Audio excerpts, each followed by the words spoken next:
I got broads in Atlanta, licks in the van, legacies.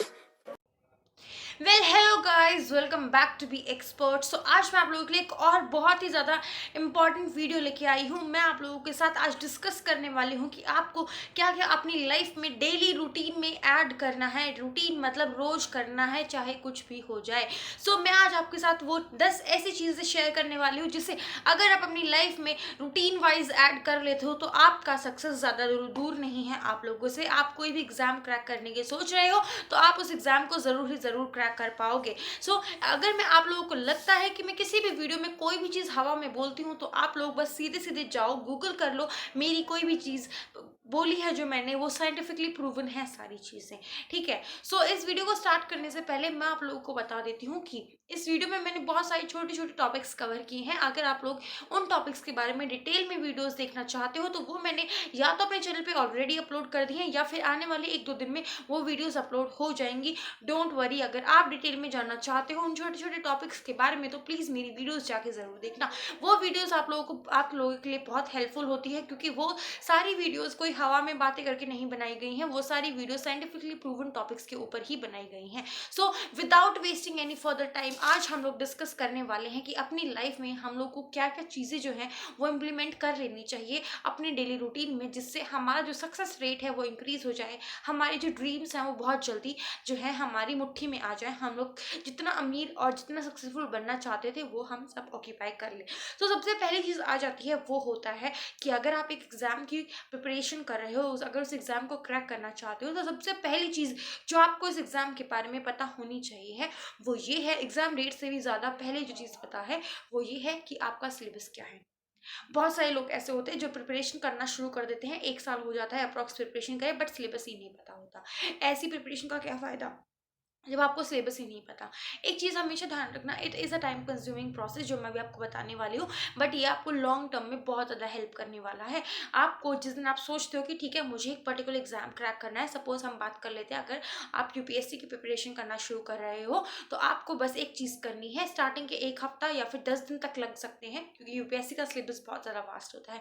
आपको बस इतना करना है, अपना सिलेबस आपको कहीं से डाउनलोड कर लेना है। ठीक है, ऑफिशियल वेबसाइट पर सिलेबस बहुत ईजिली अवेलेबल होता है। उसके बाद आपको क्या करना है, उसका प्रिंट आउट लेके एक सामने रख देना है। देन उस प्रिंट आउट में से आपको सिलेबस देखना है। उस सिलेबस को देखने के साथ साथ आपको रखनी है अपने साइड में प्रीवियस ईयर नोटबुक्स बुक्स। उसके साथ आप उस टॉपिक में देख लीजिए कि इस सिलेबस में ये टॉपिक है, इस टॉपिक से किस हद तक क्वेश्चन पूछे गए हैं। आप लोगों को ना बिना थ्योरी रटने से पहले आपको ये चीज़ अपनी लाइफ में इंप्लीमेंट जरूर करनी है। ये सिर्फ मैंने एक एग्जाम्पल दिया है यूपीएससी का एग्जाम के नाम से। आप किसी भी एग्जाम में, स्कूल, कॉलेज, कोई भी एग्जाम हो, कैट हो, क्लैट हो, कुछ भी हो, यू कैन क्रैक इट।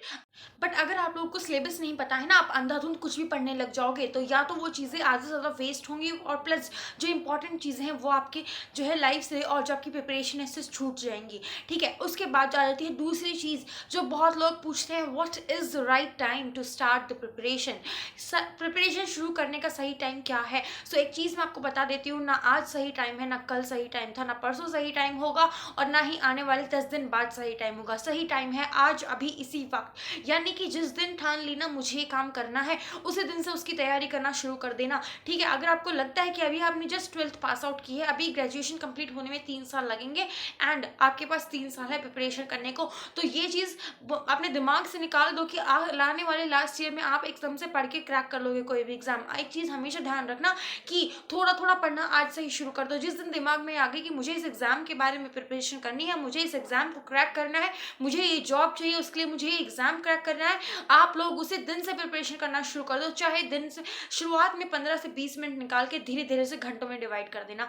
1 घंटा पढ़ लिए, कभी 2 घंटा पढ़ लिए, कभी टाइम नहीं है तो आप 50 मिनट पढ़ लिए, 10 मिनट पढ़ लिए, 15 मिनट पढ़ लिए। एक बात हमेशा ध्यान रखना, आपको बस पढ़ना है और जब एग्जाम डेट नज़दीक आ जाती है यानी कि आपकी ग्रेजुएशन कंप्लीट होने वाली है तो उस टाइम पे अपने उस टाइम को इंक्रीज कर दीजिए 8-10 घंटे तक। ठीक है, स्टार्टिंग में 3-4 घंटे आपके लिए बहुत है पढ़ने के लिए, बट एग्जाम से 2 महीने पहले आपको ज़्यादा से ज़्यादा पढ़ना है। ठीक है, उसके बाद बारी आ जाती है कि किस तरीके से प्रिपरेशन करनी है। प्रिपरेशन करने के लिए आपको चाहिए होती है प्लानिंग। प्लानिंग एक परफेक्ट प्लानिंग बनानी है। उस परफेक्ट प्लानिंग को ध्यान में रखते हुए आपको करनी है एक परफेक्ट प्रैक्टिस, जिससे आप लोग एक परफेक्ट एग्जाम को परफेक्टली क्रैक कर सकते हो। ठीक है, अब आप प्लानिंग कैसे करनी है, आपको ना, आप लोगों ने देखा होगा इवन आप लोगों ने खुद बहुत बारी टाइम टेबल्स बनाए होंगे, 20-20, 25-25 दिन के, कितने लोगों ने फॉलो किया है?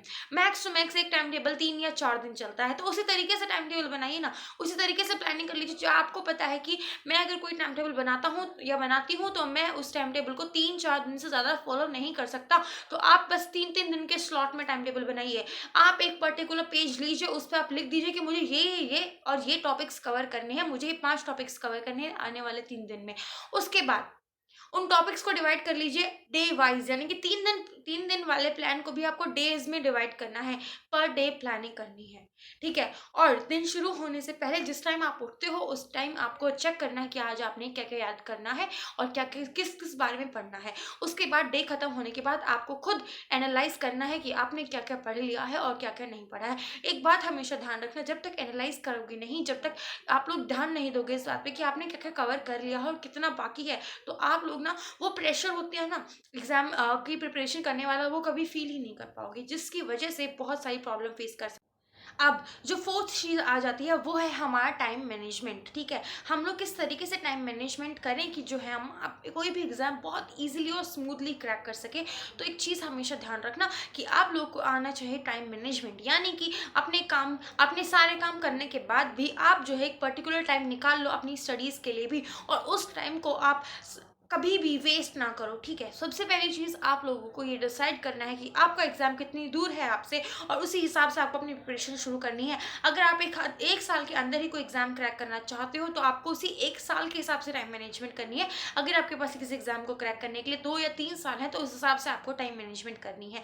एक बात हमेशा ध्यान रखना, इस टाइम मैनेजमेंट में मैं आपको बता देती हूँ, आपको जो है अपनी स्टडी भी मैनेज करनी है। स्टडी मैनेज करनी है मतलब आप लोग ना कभी ये नहीं करना कि स्टार्टिंग में एक किताब उठाए, उसे पूरी पढ़ने के बाद ही सांस लेना है, उसके बाद दूसरी किताब पढ़ोगे। एक बात मैं बताऊं आपको, जिस दिन फर्स्ट बुक खत्म करने के बाद सेकंड बुक खत्म करने वाले होगे ना, उस दिन फर्स्ट बुक का कुछ भी याद नहीं होगा आपको। आपके दिमाग से फर्स्ट बुक पूरी की पूरी वाइट वॉश हो चुकी होगी। तो इस चीज को अवॉइड करने के लिए आपको क्या करना है, आपको 3-4 किताबें एक साथ उठानी है। चाहे 10-10 ही पेज क्यों ना पढ़ो हर एक किताब के, बट आपको डेली पढ़ना है, ताकि आप जो हो सब्जेक्ट के लिंक में रहो हमेशा, वो लिंक ना टूटे। जिस दिन लिंक टूट गया ना 10-15 दिन से ऊपर, उस दिन भूल जाओगे वो सारा जो है। उसके बाद आपको उतनी ही मेहनत से दोबारा पढ़ना पड़ेगा। बट अगर आप उस सब्जेक्ट के लिंक में रहोगे ना, तो ज़्यादा से ज़्यादा आप ना रिवाइज कर पाओगे। और अगर आप मान लो एक चीज़ पढ़ रहे हो आज, अगर उससे नेक्स्ट टॉपिक आप कल पढ़ोगे, तो जो फर्स्ट डे आपने जो रिवाइज किया था, वो सारी चीज़ें आपके दिमाग में ऑलरेडी आ जाएंगी। सो ये एक बहुत ही ज़्यादा इंपॉर्टेंट चीज़ है कि आप लोगों को जो टाइम टेबल बनाना है, उसमें कम से कम आप 3 से 4 सब्जेक्ट्स एक साथ लेके चले। ये नहीं करना है कि एक सब्जेक्ट आपको पूरा कंप्लीट कर लेने के बाद ही आप दूसरे सब्जेक्ट पे जंप करोगे, ठीक है। इस चीज़ को हमेशा ध्यान रखना। उसके बाद आ जाती है आपकी फिफ्थ टेक्निक, जो फिफ्थ रूटीन जो आपको अपनी लाइफ में डेली ऐड करना है, वो होता है सेल्फ डिसिप्लिन। आपको अपनी अंदर की जो फीलिंग्स होती हैं उन पे कंट्रोल करना आना चाहिए। बहुत सारे स्टूडेंट ऐसे होते हैं जो बोलते हैं कि हम सुबह उठ के पढ़ेंगे, 5 बजे का अलार्म सेट कर देते हैं, उसके बाद 5 बजे उठते नहीं है, उस अलार्म को स्नूज स्नूज स्नूज स्नूज करके कहीं जाके 8-9 बजे तक उठते हैं। ऐसा नहीं करना है। अगर आप में इतनी कैपेबिलिटी नहीं है कि आप सुबह उठ के पढ़ सको, तो कम से कम रात को पढ़ के सोइए। इतने 10-15 अलार्म ना मत लगाओ, क्योंकि उससे बहुत सारी चीज़ों पे नुकसान होने वाला है, प्लस आपकी नींद अच्छे से पूरी नहीं होगी। उसके बाद आप लोगों को लगेगा कि यार मैं उठा नहीं, एक रिग्रेट होगा। और जिस दिन रिग्रेट कम होने लग जाएगा ना किसी चीज़ पर्टिकुलर चीज़ को लेके, उस दिन ना लाइफ में आगे बढ़ने लग जाओगे। क्योंकि जब आप मिस्टेक करते हो तो ही रिग्रेट होता है, और अगर रिग्रेट ही नहीं होगा तो आप मिस्टेक भी नहीं करोगे। इस बात को हमेशा ध्यान रखना। अपने लिमिट में रह के ही अपना अलार्म सेट करना है आपको। अगर आपको लगता है आप सुबह उठ के पढ़ सकते हो, इट्स वेरी गुड। बट अगर आप सुबह उठ के नहीं पढ़ सकते, तो रात को पढ़ लीजिए, ठीक है। आपको बस पढ़ना है, कोशिश कीजिए आप सुबह पढ़ सकें, ठीक है। सो इस बात का हमेशा ध्यान रखना। आप लोग को कभी भी ना अलार्म स्नूज नहीं करना है, ठीक है।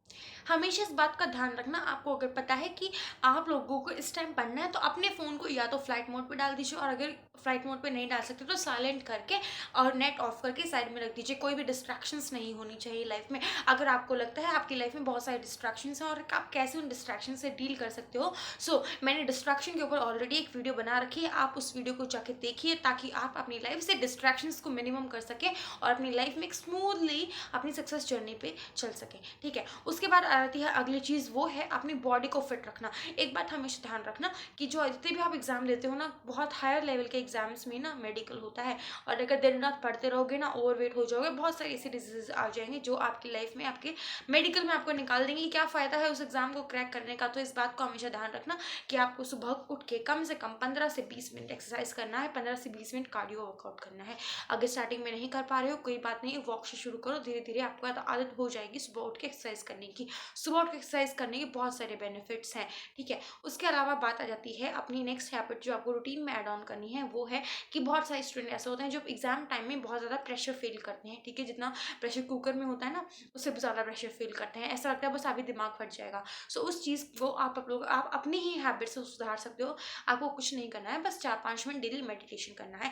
मैंने आप लोगों को एक वीडियो में डिटेल में बताया कि मेडिटेशन के क्या क्या बेनिफिट्स हैं, तो आप उस वीडियो को जाकर ज़रूर देख लेना, आपको फुल ऑन पता चल जाएगा। उसके बाद अगर आपको किसी एक चीज़ के बारे में नॉलेज होती है ना, देन आपको उसको करने का मन भी करता है। बट अगर आपको उस चीज़ के बारे में कुछ नहीं पता, तो आप लोग उस चीज़ को करने का अवॉइड ही करते हो, या कि कितनी भी कोशिश कर लो वो चीज़ हो नहीं पाती है आपसे।